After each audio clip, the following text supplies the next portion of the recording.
जी, बिस्मिल्लाहिर्रहमानिर्रहीम। पिछले लेक्चर में हम जो कुछ पढ़ रहे थे और जहाँ तक पहुँच चुके थे, उसमें हमारी जो हिस्टोरिकल फाउंडेशंस ऑफ पाकिस्तान है, हम उनको देख रहे थे और उनको डिस्कस कर रहे थे।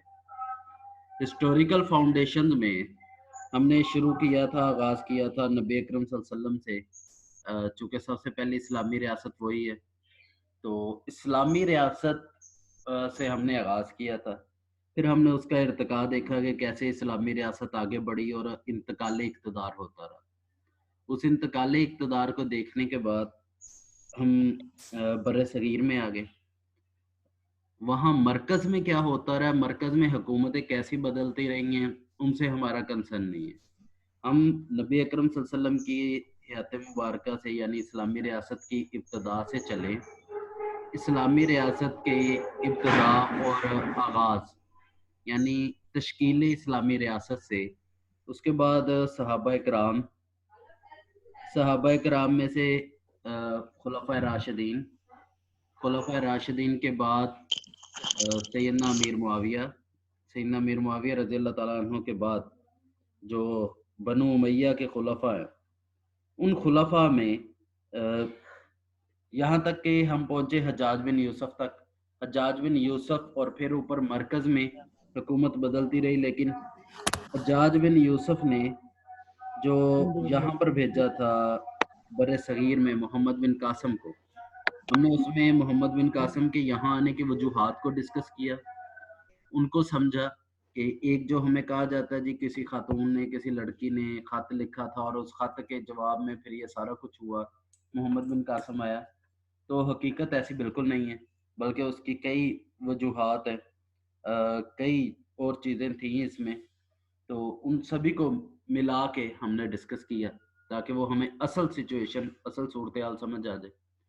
मोहम्मद बिन कासिम के वापस जाने के बाद यहाँ पर जो गवर्नर रहे हैं, यानी खिलाफत बनु उमय्या में भी यहाँ पर सिंध में हुकूमत रही है अल्हम्दुलिल्लाह मुसलमानों की। यहाँ तक कि खिलाफत बनु उमय्या ख़त्म होती है तो खिलाफत बनु अब्बास शुरू होती है। तो खिलाफत बनु अब्बास में भी अल्हम्दुलिल्लाह मुसलमानों की हुकूमत और सल्तनत रही है।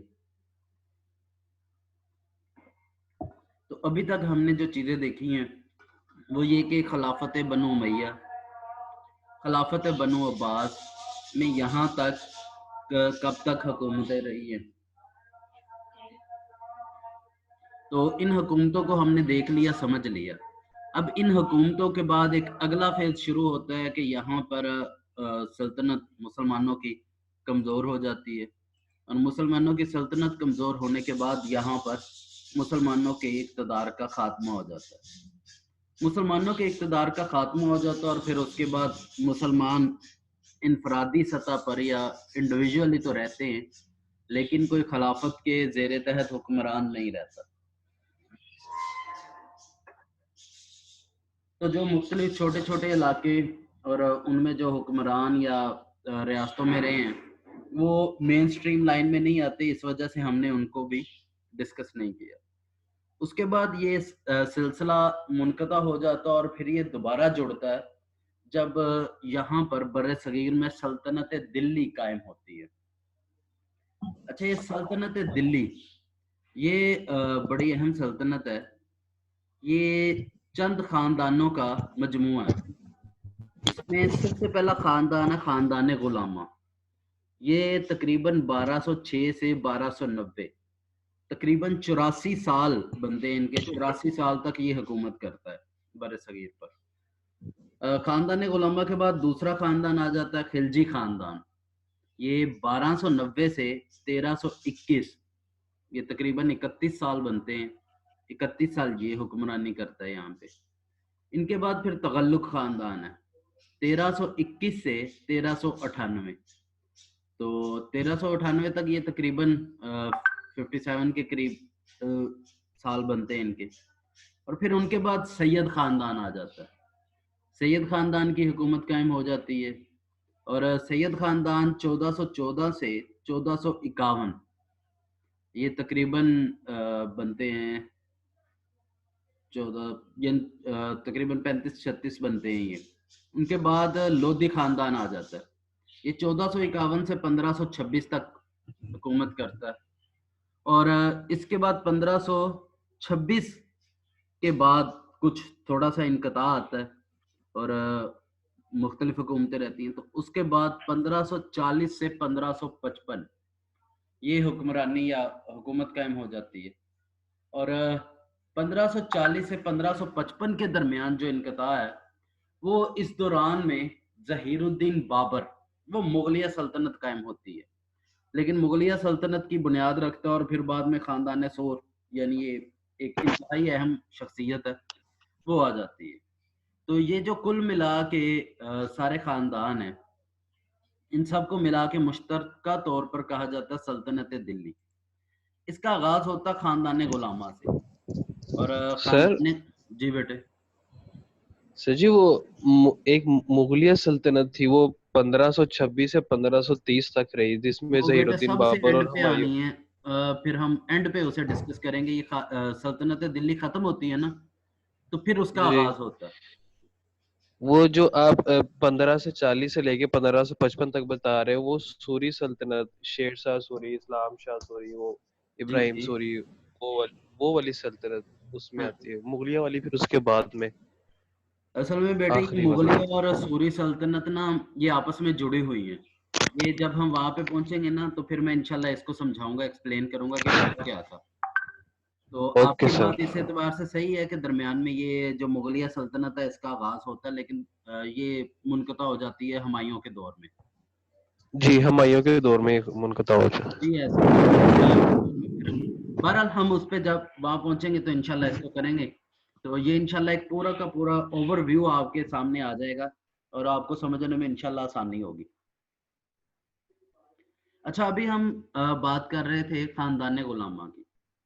ख़ानदान गुलामा, इसकी हुकूमत 1206 में शुरू होती है और 1206 से शुरू होकर ये 1290 ईस्वी तक रहती है। तो इनकी सल्तनत दिल्ली उसमें शामिल है। इसकी जो बुनियाद रखी है वो कुतुबुद्दीन ऐबक ने रखी है। अच्छा, एक कुतुबुद्दीन ऐबक अफ़गानिस्तान के एक हुक्मरान सुल्तान शहाबुद्दीन गौरी का जर्नैल था।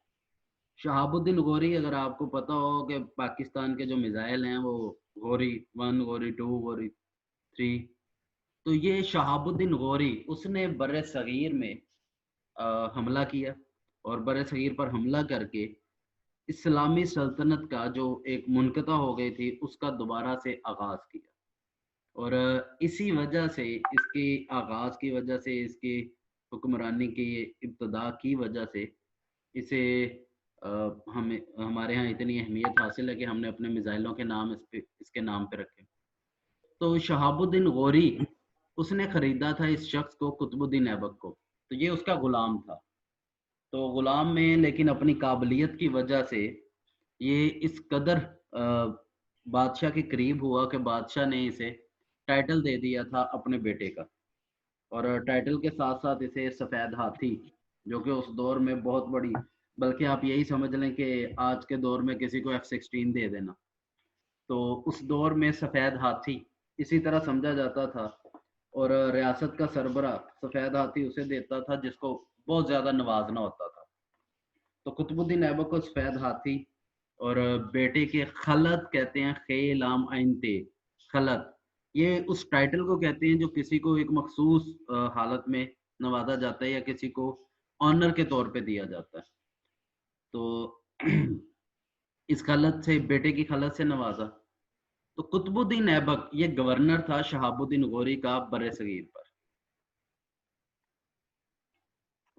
यानी हिंदुस्तान में जो गौरी सल्तनत कायम थी, इसके इन हिस्सों का मुंतजिम था।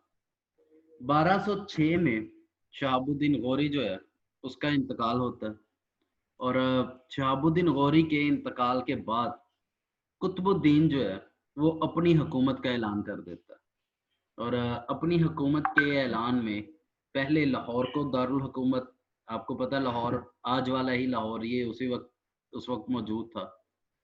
तो पहले लाहौर को अपना दारुल खिलाफा बनाता है और लाहौर के बाद फिर ये अ, दिल्ली में अपनी सल्तनत को मुंतकिल कर लेता है और दिल्ली से हुकूमत करता है। तो दारुल खिलाफा बाद में ये दिल्ली बना लेता है, इस वजह से सल्तनत दिल्ली का आगाज बाकायदा यहाँ से होता है। और फिर उसके बाद इसका 1210 में इंतकाल होता है। अगर कभी मौका मिले आपको लाहौर जाने का, तो अनारकली बाजार में इसका दरबार है आज भी, और वहाँ पे दरबार का जो हाल है उसे देख के आपको ये अंदाज़ा ज़रूर हो जाएगा कि मरने के बाद इंसान की क्या वक़्त रह जाती है। तो अपने दौर का एक इंतहाई बेहतरीन हाकम और हुक्मरान, और आज उसके दरबार का कोई पुरसाने हाल नहीं, बेड़ा गर्क हुआ हुआ। अच्छा, अब यहाँ पर अहम चीज़ ये है कि ये हुकूमत कायम कैसे हुई थी। तो इसमें शहाबुद्दीन मोहम्मद गौरी, उसने फौजी कार्रवाइयों का सर आगाज किया। जी बेटे। सर वो उसामा सियार के मैसेज आ रहे हैं, तो वो लड़के वेटिंग पे हैं, तो वो कह रहे हैं ऐड कर दें। अच्छा जी,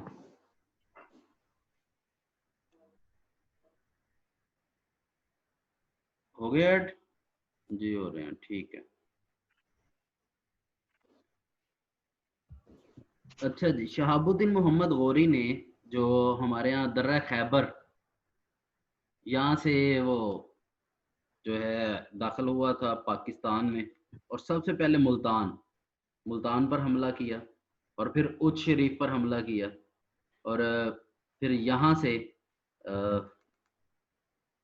वो मुख्तलिफ इलाकों को फतह करता हुआ पूरा बर्रे सगीर ये इसके कब्जे में आ गया। लेकिन पूरा बर्रे सगीर यानी मुकम्मल नहीं, एक बड़ा हिस्सा इसके कब्जे में आ गया। और इसी दौरान इसने पिशावर, दीबल और बहिरा अरब जो है हमारा समुंदर है, वहाँ तक पहुँच गया। तो और वहाँ पर इसने हुकूमत कायम की थी, और इसी की हुकूमत को फिर कंटिन्यू किया था कुतुबुद्दीन ऐबक ने, जिससे मैंने आपको बताया कि आगाज़ होता है सल्तनत दिल्ली का। ठीक है जी। अब सल्तनत दिल्ली, ये इस हवाले से एक बड़ी मशहूर है कि इसी सल्तनत का एक बड़ा नाम है रज़िया सुल्ताना। ये इस सल्तनत में हुक्मरान रही है। लेकिन कुतुबुद्दीन ऐबक ये 1210 में इसका इंतकाल होता है, तो उसके बाद इसका बेटा आराम शाह ये हुक्मरान बनता है। फिर शमसुद्दीन अल्तमश है, फिर रुकनुद्दीन फ़िरोज़ है, और रुकनुद्दीन फ़िरोज़ के बाद रज़िया सुल्ताना।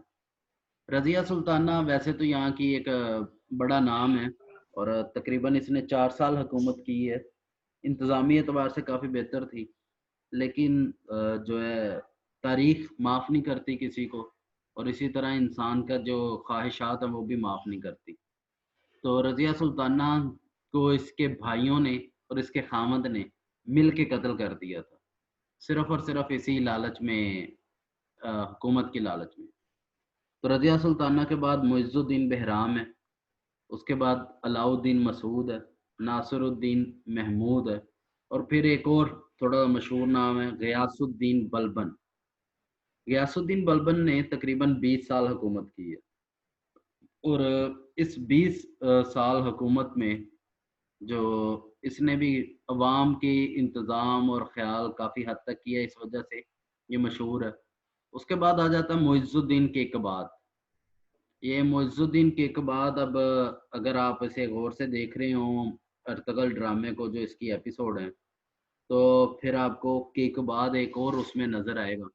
खैर, मुइज़्ज़ुद्दीन केकबाद के बाद कुछ अरसा क्यूमरस नाम का एक हुक्मरान होता है, लेकिन इसको जल्दी ख़त्म करके खिलजी ख़ानदान वो हुक्मरानी का आगाज़ करता है। अच्छा, ये खिलजी ख़ानदान ये तुर्क कबीले है, और तुर्क कबीले में से उसकी एक शाख है। और अगर आप इसको मैं जो बार बार कह रहा था कि आप इस ड्रामे को देखें तो शायद काफ़ी कुछ आपको मिले। 1290 में जलालुद्दीन खिलजी ने इसकी बुनियाद रखी थी, और जलालुद्दीन खिलजी इसमें ख्वारज़म शाह और उसके साथियों के साथ मिल के ये यहाँ पर सिंध तक काबिज हो गए थे। तो इसके बाद ये इसका बेटा है अलाउद्दीन खिलजी, वो हुक्मरान बना। 1296 से लेकर 1316 तक अलाउद्दीन खिलजी اور اس کے بعد 1316 میں شہاب الدین خلجی. لیکن اسی سال میں شہاب الدین خلجی کے بعد قطب الدین مبارک شاہ. تو قطب الدین مبارک شاہ اس کے بعد حکمران بنا، اور اس قطب الدین مبارک شاہ کے دور میں غیاث الدین تغلق اس نے قبضہ کر لیا سلطنت پر، اور یہ اپنی سختی کے اعتبار سے کافی مشہور تھا. بلکہ آپ کہہ لیں کہ اکثر حکمران جو زیادہ اس طرح کر کے قبضہ کرنے والے ہیں یا قبضہ کر کے وہ حکومت میں ہیں، وہ اکثر سخت مزاج اور کیا کہہ لیں کہ قاتل قسم کے لوگ ہوتے تھے، جو کہ بات بات پر چھوٹی چھوٹی باتوں پر پھڑکا دیتے تھے بندے. تو یہ بھی تغلق خاندان میں سے سلطان غیاث الدین تغلق اسی طرح کا حکمران تھا. تو تغلق خاندان کی حکمرانی شروع ہوتی ہے، تو یہ تقریباً 1413 تک یہ حکمران رہا ہے. اور تغلق خاندان کی حکومت کے بعد یہاں پر سید خاندان کی حکومت شروع ہوتی ہے. اچھا، سلطان غیاث الدین تغلق شاہ جو ہے یہ 1321 سے 1325 تک یہ حکمران رہتا ہے. اور پھر اس کے بعد اس کا بیٹا ہے، اور اس کو اور اسی کے ہی ایک لڑی میں سلطان محمد بن تغلق شاہ، یہ ان دونوں کو سخت، جیسے آپ کو میں نے بتایا تھا حجاج بن یوسف ہے، ذرا اس مزاج کے لوگ تھے، اور اسی وجہ سے یہ مشہور بھی ہیں یا کہہ لیں بدنام بھی ہیں. اچھا، ایک اور آپ نے نام سنا ہوگا، بلکہ ایک گانا سنا ہوگا، ابن بطوطہ بغل میں جوتا، سنا آپ لوگوں نے وہ؟ یس سر، سنا ہوا. ہاں، تو یہ اسی کے دور میں عرب میں رہتا تھا ابن بطوطہ. تو یہ ابن بطوطہ مشہور سیاح ہے، یہ اسی دور میں یہاں آیا اور تقریباً 9 سال تک یہاں پر رہا ہے. تو اس کے بعد جو سلطان فیروز شاہ تغلق ہے، یہ تغلق خاندان میں بڑا مشہور اور عوام کی فلاح و بہبود کا سوچنے والا، دیندار اور انصاف پسند حکمران تھا. اس نے ساری زندگی رفاہ عامہ کے کام، علم کی ترویج، اس کے دور میں بے شمار ہسپتال بنے، مساجد بنی، یتیم خانے اس نے خصوصی طور پر الگ الگ قائم کروائے، سرائیں جیسے آپ کہہ لیں کہ آج کل کا ہوٹل کہہ لیں، لیکن اس دور میں سرائے میں ایک اور خصوصیت ہوتی تھی، یہ بنایا جاتا تھا مین روڈ پر تاکہ لوگ آئیں جائیں اور رات رکیں. اور پھر چونکہ وہاں پر اس وقت میں سواری گھوڑا ہوتا تھا، تو گھوڑوں کو کھڑا کرنا اور پھر وہاں پہ کھانا کھانا، رات رکنا، اور اگلے دن پیکنگ وغیرہ کر کے اگلے سفر پر روانہ ہو جانا. اور پھر اس کے علاوہ مدارس، یہ اس نے کام کیا، اور دریاؤں پر پل بنوائے، نہریں کھدوائیں زراعت بڑھانے کے لیے. سخت سزائیں اس نے ختم کر دیں، اور سخت سزائیں ختم کر کے اس نے اچھا ایک سزاؤں کا نظام شروع کیا. لیکن فیروز شاہ کے انتقال کے بعد تغلق خاندان کا زوال شروع ہو جاتا ہے، اور اس کے بعد ایک بڑا نام امیر تیمور بیگ، یہ تیمور لنگ اسے کہتے ہیں، تیمور لنگ، اور یہ منگول خاندان سے تعلق رکھتا تھا، اس کو ہم الگ سے ڈسکس کرتے ہیں. تو اس نے جو ہے نا تغلق خاندان کا راسا خاتمہ کر دیا. خیر، تیمور جو ہے یہ جاتے ہوئے سید خضر خان ابن ملک سلیمان کو نائب بنا کر چھوڑ گیا. تو اسی کے دور میں سلطان ناصر الدین محمود شاہ تغلق نے جلد ہی دلی پر دوبارہ قبضہ کر لیا، اور لیکن 1413 میں جو سلطان ناصر الدین محمود شاہ ہے، اس کا انتقال ہو گیا. تو اس کے بعد جو ہے تغلق خاندان مکمل طور پر ختم ہو گیا. تغلق خاندان کے بعد یہاں پر حکومت شروع ہوئی سید خاندان کی. تو سید خاندان انہوں نے اس پہ حکومت شروع کی. تو سید خاندان کی تقریباً حکومت رہی ہے یہاں پر 1414 سے 1451. اس حکومت کا آغاز ہوتا ہے سید خاندان کا خضر خان سے. یہ خضر خان ناصر الدین محمود شاہ کے دور میں حملہ کرتا ہے، اور پھر اسی دور میں یہ کامیاب ہو جاتا ہے. تو اس کے بعد خضر خان کے بعد مبارک شاہ بنتا ہے، مبارک شاہ کے بعد محمد شاہ رابع ہے، اس کے بعد علاؤالدین عالم شاہ ہے۔ اچھا یہ صرف مختصراً میں بتا رہا ہوں اس کی، تاکہ آپ کو نا ایک سلسلہ اور تسلسل ذہن میں آ جائے۔ اچھا ان کے ادوار میں مختلف لڑائیاں، مختلف مسئلے مسائل، کبھی فتوحات ہو گئیں، کبھی ریاست کا رقبہ بڑھ گیا، کبھی ریاستیں سکڑ گئیں، تو یہ ساری چیزیں ساتھ ساتھ چلتی رہی ہیں۔ تو یہی کام سید خاندان کے دور میں بھی ہوتا رہا۔ پھر اس کے بعد حکومت شروع ہوتی ہے لودھی خاندان کی۔ یہ جو لودھی خاندان ہے یہ اس اعتبار سے الگ سے اپنی حکومت کے اعتبار سے مشہور ہے۔ اس میں سلطان ناصر الدین محمود شاہ جو تغلق ہے، اس کے بعد سید خاندان مضبوط ہوا، لیکن یہ قائم نہیں کر سکا اپنی اس کو ریاست کو، سلطنت کو۔ تو یہ لاہور اور سرہند کے پٹھان، سرہند اگر آپ کو یاد ہو تو شیخ احمد سرہندی رحمۃ اللہ علیہ ایک نام ہے بڑا، خاص طور پہ بر صغیر کے حوالے سے، پتہ آپ لوگوں کو ان کا؟ کیوں بھائی شیخ احمد سرہندی نام سنا پہلے آپ لوگوں نے؟ نو سر، نہیں سر، نو سر۔ اچھا میرے خیال میں آپ لوگوں نے سنا ہوا ہے لیکن آپ کو یاد نہیں ہے۔ سر پی ایس میں تھا 8ویں کلاس کی شاید۔ اچھا میں آپ کو ان کا مشہور نام بتاتا ہوں، آپ کو ابھی یاد آ جائے گا۔ ان کا جو مشہور نام ہے وہ ہے مجدد الفسانی رحمۃ اللہ علیہ۔ جی سر۔ ٹھیک ہے، تو وہ مجدد الفسانی کی ہی بات کر رہا ہوں میں۔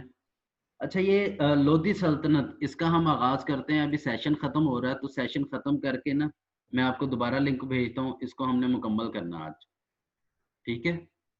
ٹھیک ہے سر۔